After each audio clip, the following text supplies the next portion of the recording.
Hello and welcome. My name is Yves Sandfort. I'm going to present to you today VMware vCloud Automation Center 6.0 Basic Approval Policies. You can follow me on Twitter at Yves Sandfort or drop me an email at y.sandfort@comdivision.com. So let's get started with the approval policies. With version 6, this methodology has been massively improved. So whereas in the old version you basically were bound in many cases to what you could define in the machine, you can basically define approval policies now on nearly everything in the system. So we are going to start by logging into our vCAC system, and then within that we are going to define an individual approval policy for our machines. We are going to leverage a very simple and basic example in this case, where we are going to just define that whenever you define more than one virtual CPU, you need to get an additional approval. So for that we switch to the Administration tab, and then we move on to Approval Policies, click on the plus sign. Then we need to define what type of policy it is. In our case, we want to create a policy specifically for virtual machines. So service catalog item request virtual machine. Hit OK. You need to give it a name. We are going to call it more than one vCPU needs approval. Give it a nice description so that everybody knows what this approval policy is all about.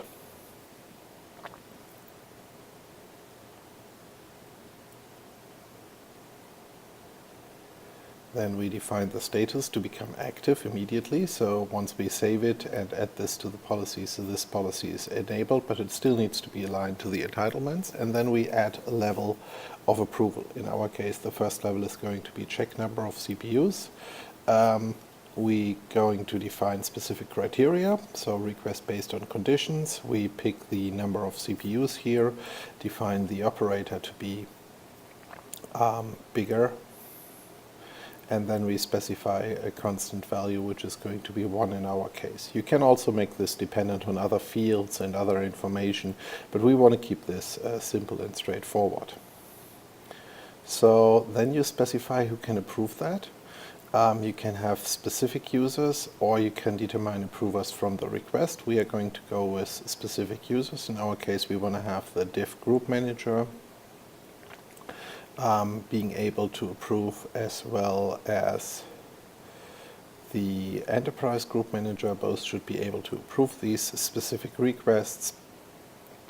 And once we edit those, we can just hit add, and that gives us our new pre-approval level. You could also specify post-approval levels that basically works the same. The only difference is they would approve after the request has been made.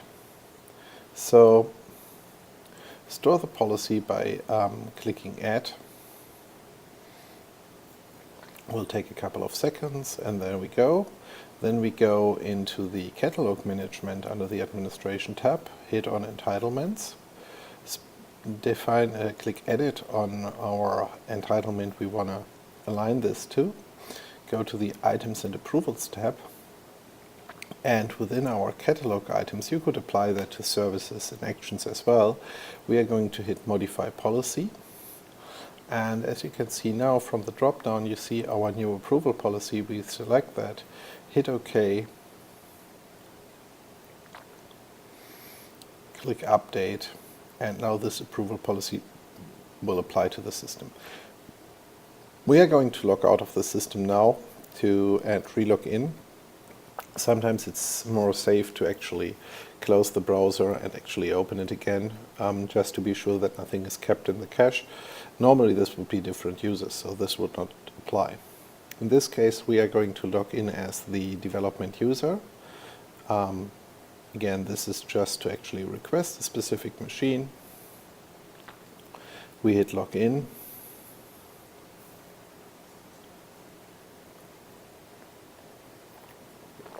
And then on the Catalog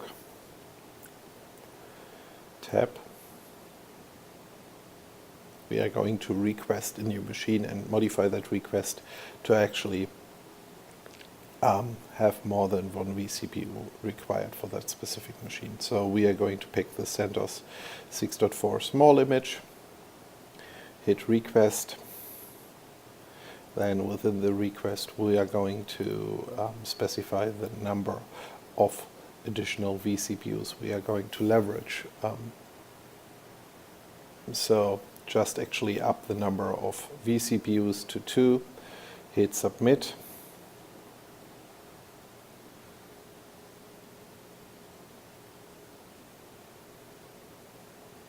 And then confirm the request by clicking OK. We can now go to the Requests tab or through the Home tab, and you can see there is an open request, and within that open request you can see that it's pending approval actually. So next we are going to look into that request. You could click on it if necessary, and then you could also see the specific request, who has submitted it, and in the bottom left corner you can also see who is the approver for that. So let's close the browser again, open it again, and actually log into the system again, where we are going to now take a look at it from an approver perspective. So we log in as the group manager now, which can then actually check our individual approval process and validate that it's valid. So log in with the appropriate user. So not vCAC admin for sure, it should be dev group manager, sorry for the typo. Hit login.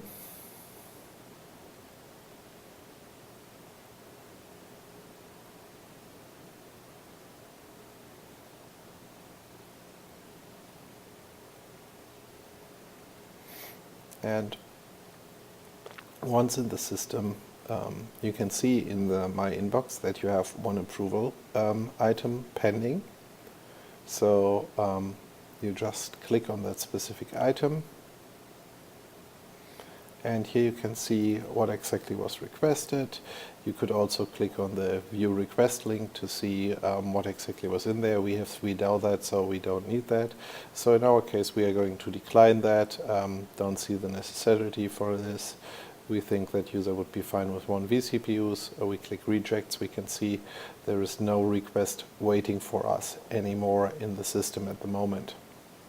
So once we log out again and go back into the system as the development user, you can see that it's actually has a denied approval process in there. But what we are going to do next is actually going to modify that approval policy. You cannot actually make changes to existing approval policies. What you can, however, do is you would actually copy that approval policy to a new approval policy, make necessary changes there, and then change the entitlements. I know that sounds a bit more complicated than necessary, but actually the reason behind that, we need to have this in a way that we can later on actually audit the whole system. So therefore an approval policy should never be changed. Also we need to be sure what happens to approvals which are currently running. So based on that, that's a good approach. For that to happen, we just actually click copy on the approval policy. We call it version 2. We set it to active, and we are going to make a small change to the levels. In our case, that's going to be nothing really too complicated. We just switch it from bigger to bigger or equal and set it to 2. It basically has the same results as the one before. This is just to show you how you could quickly modify the existing approval policies. Click the Add button and it will be stored in the system. As you can see, we now have 2 different approval policies in here, our existing one and the copy version. And the next step now would be to actually go to the catalog management again. And as you can see, we would then on the catalog management actually link that approval policy back to our specific entitlements, and from now on it would actually then pick the new approval policy. So overall, it's a pretty straightforward process, nothing too complicated, nothing to worry about too much. You just need to follow these basic procedures and steps, and then you can make changes to approval policies. The only thing you need to keep in mind before you sign an approval policy to, let's say, 20 or 50 different machine images, you should be more or less final on what the rules are. Otherwise, it can be quite cumbersome to actually go step by step into each one of them and modify the necessary steps in there.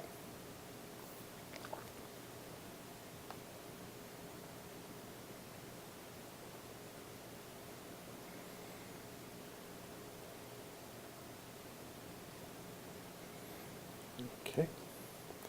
Thank you. Again, my name is Yves Sandfort. I'm the CEO of the comdivision group. You watched the video VMware vCAC 6.0 basic approval policies. You can follow me on Twitter at Yves Sandfort or drop me an email at y.sandfort@comdivision.com, and I hope to see you soon on one of the other videos. Keep watching. Thank you.